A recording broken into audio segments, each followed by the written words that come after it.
Commander Zixtal's three eyes widened in perfect synchronization as the scanner results cascaded across his command display.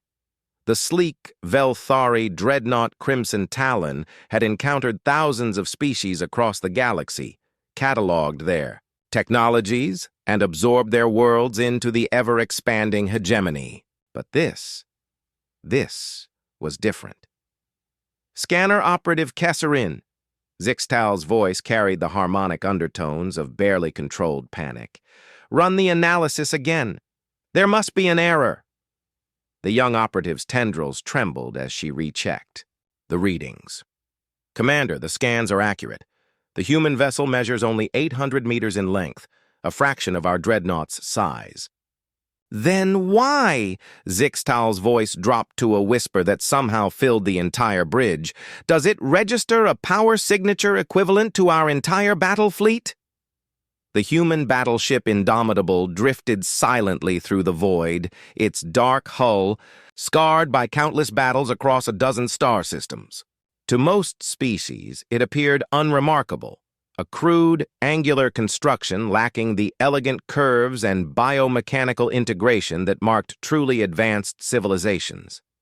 Senior Analyst Morthak approached the command station, his crystalline carapace clicking against the deck plating. Commander, the energy readings are impossible according to our understanding of physics. Their fusion reactors should not be capable of— That's not fusion, Zixtal interrupted, his eyes never leaving the display. Enhanced spectral analysis now. The results made the bridge fall silent. Where other species harnessed the power of splitting atoms or fusing hydrogen, the humans had done something unthinkable. They had contained and weaponized the very forces that powered stars, not mere fusion, but controlled stellar collapse reactions. Each human battleship carried the contained fury of a dying sun. Weapons analysis, Zixtal commanded, though part of him already dreaded the answer. Kesserin's voice was barely audible. Sir, they have everything. Kinetic accelerators that fire projectiles at 15% light speed. Directed energy weapons that focus stellar core temperatures into coherent beams. And— She paused, her scanning tendrils recoiling from the display, something our computers can't identify. The energy signature suggests they've weaponized quantum vacuum fluctuations.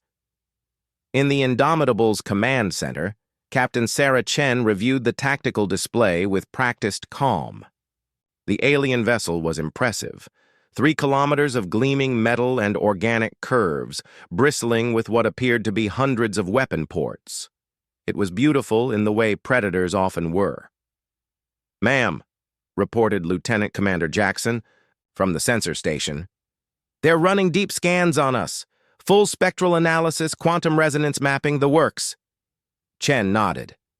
Let them look. Sometimes the kindest thing you can do for a potential enemy is let them understand exactly why they don't want to fight you. Aboard the Crimson Talon, the analysis continued to unfold like a slow-motion nightmare. The human ship's armor wasn't just thick.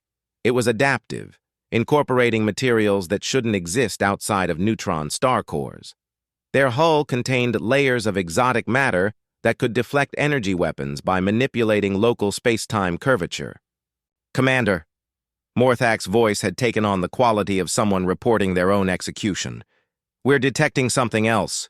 The humans appear to have backup systems. What kind of backup systems?